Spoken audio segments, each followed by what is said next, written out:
Hi everyone, this is Omar Al-Siraj. I'm gonna be your discussion leader for this week, and I'm gonna cover chapter 15, which is teaching vocabulary.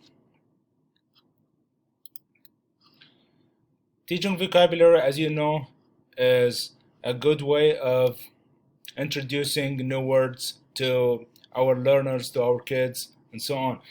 In this section, we will look at way of introducing a new vocabulary. When teaching young learners, we want them to associate words and phrases with pictures and sounds, like in the example figure 1 in listen and say, find and match. As you see here in this slide, I put the picture which is equivalent to what we got in our book, in Harmon's book. So it says listen and say, find and match. So we have different pictures of different produce, let's say, and it is introducing these new words to the learners: corn, watermelon, potatoes, and chicken. So there are so many ways to teach those new words to our learners, and one of them is to sing a song with them or chant with them. Um Also, you can ask them. Uh, you can divide actually the the classroom into two parts. Let's say part A and part B, or group A and group B, and let them. One group says the question, and the other group answered them. Like for instance, ask your student to chant with you. Where is the corn? It's on the grill. Where is the chicken? It's on the grill. Where is the watermelon? It's on the table. Where is the potatoes? It's on the table. I hope you like it. All right. So, introducing vocabulary continued. Have the students practice speaking the dialogue. The dialogue is one of the best, I would say, techniques to introduce new words to the students, and also to know if they know these words.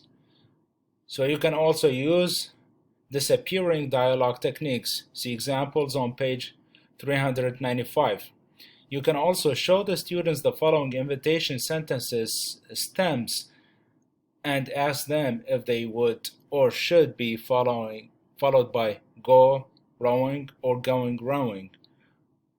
Which one is correct? So the question will be, do you fancy? And they should continue.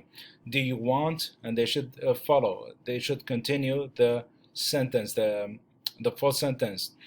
How about? So it's an invitation.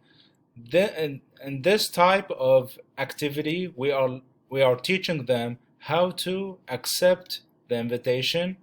Maybe they are not sure, or refuse it in a polite way. Practicing vocabulary. Practicing vocabulary aims at either to have the students use words that they know, or they need to be prompted into prompted into using them and get them think about word meaning.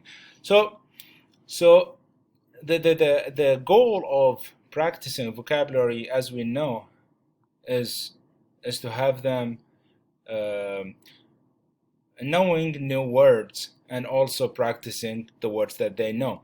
These activities should be in a form of word circle, word map, and so on. So I know many of you used word map, but word circle, I'm telling you, word circle is one of the best activities that you can use for compound words. So in English, in this slide, I'm going to talk about practicing vocabulary continues also.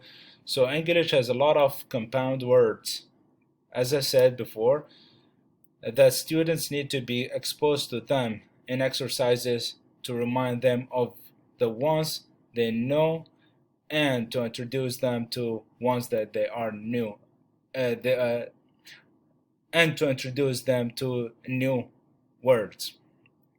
Okay, here in this example that I found in the web, I couldn't find the one that is illustrated in the book. However, I found this one just to give you an idea of the word map or the word circle. I'm sorry. So the word circle, an example of the word circle is on page 265, which aims at making compound words with words like book and TV. So let's say here in the middle it says TV and book, and surrounded by words which are really familiar, close to the word books, that goes along with book and TV. Let's say, where is the book? The book is on the shelf, or bookshelf, or TV set. These are compound words. Okay.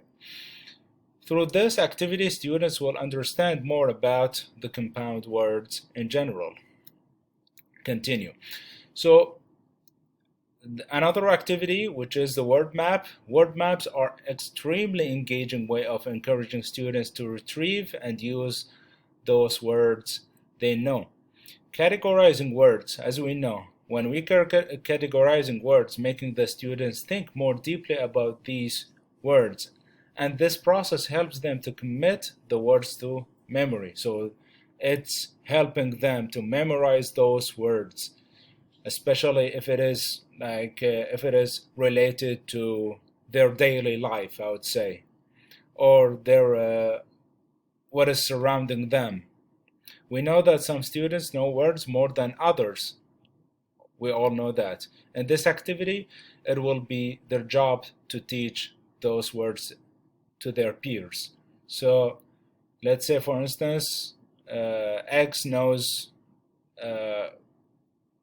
like 50 words and the other one knows less. So during this activity or through this activity, by using the word map or word circle, they will be exposed to more vocabularies. Word map serves as practice activity and also as a way of meeting new words.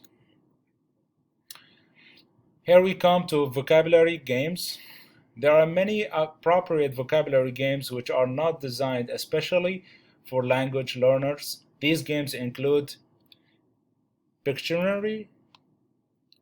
Pictionary is simply by drawing a picture and then the other one guessing it.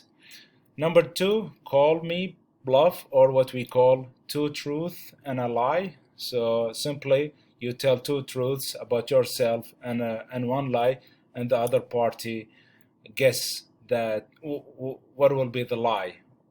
Okay, or where is the lie in the three sentences that you said, or the three things? We all know this game, I would say. Number three, charades. Charades players act out the title of a movie, song, or a book, or anything, and the other one or the rest of the class or the other group will guess what is the title of the movie or the song, and so on.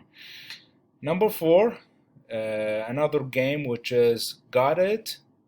I will leave that to you to go back to the book and see the example number 6 on page 265. We've come to using dictionaries. We know that using dictionaries are really useful for introducing new words, and I remember using them when I was in elementary or middle school too. I used them a lot because I used to be I'm an ESL student. I use them a lot, so it was really good idea to use them because I I was not only, or it was not only giving me the chance to learn one word, but it was giving me the chance to know the previous and the following words as well. So it was an amazing idea. But the thing is, you have to know how to use it, or train your students how to use it. So dictionaries come in many shapes, sizes. We all know that. Students can have them as apps now. So it's an amazing world. So we have everything digitalized nowadays. Students can access them online now, like through websites, for example, Merriam-Webster or dictionary.com, and many more. And we also have paper dictionaries in classroom. I would say good dictionaries should have collections of information, so such as verbs, adjective, parts of speech, and so on. When students use dictionaries, so students should use dictionaries. It is a good idea to talk to them, how to use them, when to use them. Students need to know when they overuse the dictionaries, when they should be listening, they lose the benefit of learning spoken English naturally. So they don't have to overuse it. So let's say, for instance, you are giving them instructions about a new topic, and they are looking on uh, their dictionaries, looking for new words, let's say, or a word that you said during your speech or during your lecture. So you don't have to, you have to train them when to use it in order not to lose the spoken English naturally, or learning the spoken English. To solve the overuse of dictionaries, you have to or overcome the problem, or come up with some kind of bargain. This will get them agreeing when they should and when they shouldn't use dictionaries. Dictionary activities. So in the book mentioned many activities, dictionaries activities, and I chose a couple of them. Train students on how to use dictionaries as part of classroom activities. The main goal of dictionary training is to make sure that the students know what it is, or what is in a dictionary and where to look for it. How do you This is one of the activities. It says, how do you know activity? This combination of dictionary training and language awareness. It focuses on three verbs and so on. Keeping vocabulary notebooks and cards. Many teachers suggest that students should keep their own vocabulary notebooks where they record the words they meet. The book suggests that students should write the words and phrases they think they want to remember. And here, Joshua Cohen suggests that students should keep small cards. On one side, they should write the English word, and the other side, its translation, and in the middle, they should write the definition, and on the top, the pronunciation, on the top left, pronunciation and part of speech. All right, here we come to the last slide, which is the reference Harmer, the practice of English language teaching. I hope you guys like it, and I will meet you on the discussion board. Adios. Have a good one. Bye. Khuda Hafiz. Gule gule. Au revoir.